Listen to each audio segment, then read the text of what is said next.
கிறிஸ்துவுக்குள் பிரியமானவர்களே, இயேசு கிறிஸ்துவின் இனிய நாமத்தினாலே உங்களை வாழ்த்துகிறேன்.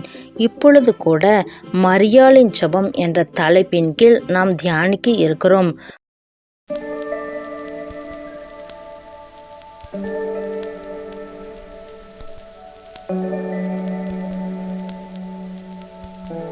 நூற்றி 38வது சங்கீதம் 6வது வசனம் இப்படியாக சொல்லுகிறது, கர்த்தர் உயர்ந்தவராயிருந்தும் தாழ்மையுள்ளவனை நோக்கி பார்க்கிறார்.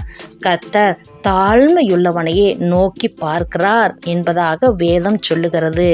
ஆம் பிரியமானவர்களே, காபிரியேல் தேவதூதனும் மரியாளிடம் தோன்றி, நீ பரிசுத்த ஆவியினாலே ஒரு குமாரனை பெறுவாய் என்றார். அதற்கு மரியாள், நான் ஆண்டவருக்கு அடிமை என்றாள். அதை லூக்கா 1ஆம் அதிகாரம் 26வது வசனம் முதல் 32வது வசனம் வரை பார்க்கலாம். அப்படியே மரியாளும் ஆண்டவராகிய இயேசு கிறிஸ்துவையே பெற்றெடுக்கும் கிருபையை தந்தார்.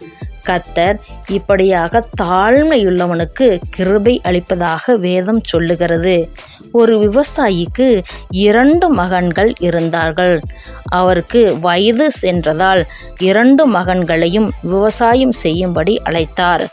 மூத்தவனோ, எனக்கு விவசாயம் செய்ய இந்த இடம்தான் வேண்டும் என்றான்.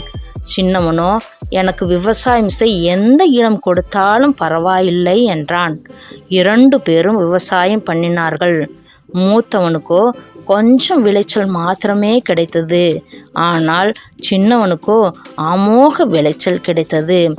ஆம் பிரியமானவர்களே, தாழ்மையோடு இருந்த சின்னவனுக்கு அமோக விளைச்சல் கிடைத்தது. நீங்களும் தாழ்மையோடு ஜெபத்திலே கர்த்தரிடத்தில் கேளுங்க, பெற்றுக்கொள்வீங்க.